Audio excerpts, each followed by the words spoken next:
Natal uma vez é uma coisa, sabe? Quer dizer, Natal é uma coisa, sabe. Ainda lhe sabe. uma festa favorita? É a minha festa favorita. Porquê?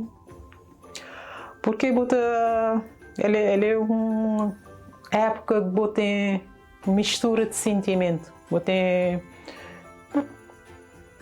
Bota crer para aquela época jogar, mas bota pensar em alguém que já quer fazer parte.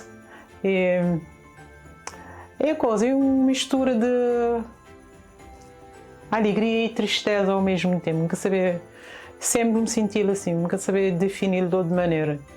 Como sempre bota lembrar, uau, também Natal. Depois então bota lembrar,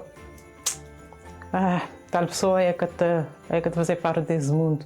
Então é uma mistura de, minha família é uma mistura de sentimento, mas que ele te define na união e no amor e na harmonia que a gente vive naqueles dias lá. Que é só se bonito, mas como sabe.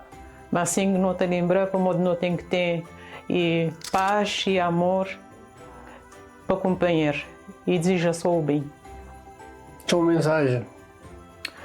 Mensagem, um Feliz Natal para toda a gente, principalmente para a minha família na Cabo Verde, para a minha mãezinha, minhas irmãs, minhas tias, primas, primos, amigos, comadres, compadres, tudo quem que saber da Augusta, tudo quem está com esta história da Augusta.